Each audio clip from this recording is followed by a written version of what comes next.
Spaghetti with meatballs.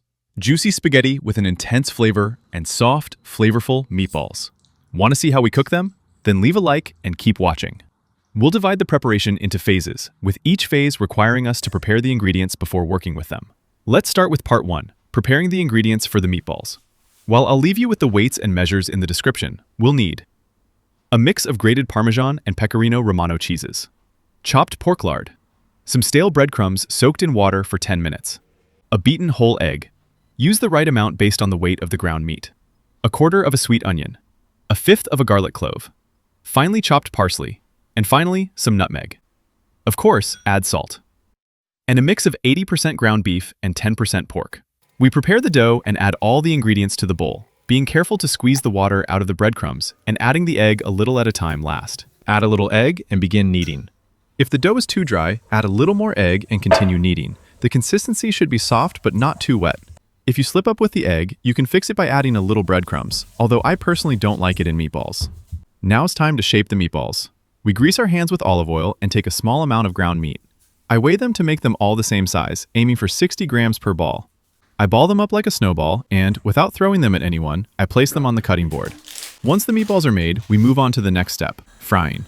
Normally, frying meatballs should be done by immersing them in oil up to a third of their size, but in this case, we risk having too much oil in the sauce. To avoid this problem, we proceed as follows.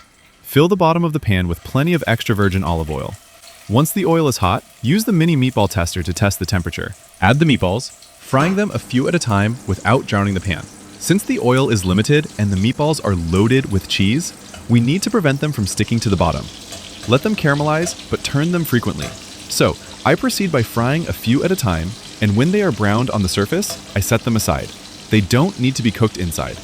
Once the meatballs are finished frying, we move on to preparing the sauce. In the same frying oil, add garlic, which we will remove as soon as it is golden, chopped sweet onion, a portion of the shallot, and a bay leaf. Once the onion is golden brown, degrease the bottom with red wine. Once the alcohol has evaporated, add a mixture of crushed peeled tomatoes and a portion of the tomato puree. Don't forget to add some hand-torn basil. And as soon as the tomato sauce comes to a boil, add all the meatballs.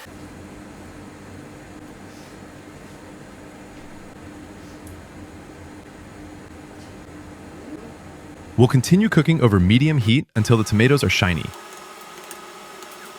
At this point, the meatballs are ready. Remove them and reduce the tomato sauce until it forms a thick, creamy sauce. At this point, we're ready to go, and all that's left to do is drop the spaghetti into plenty of boiling salted water. Once cooked, we toss them with our magnificent meatball sauce. Add the sauce a little at a time and mix slowly. The amount of sauce must be just right. The spaghetti shouldn't be too dry or too immersed in the tomato sauce.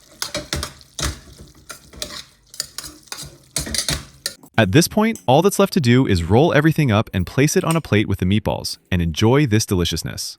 If you like this recipe, let me know in the comments and tell me what variations you have and how you prefer to eat them. Stay connected by subscribing to my channel, and I invite you to see me again in the next video.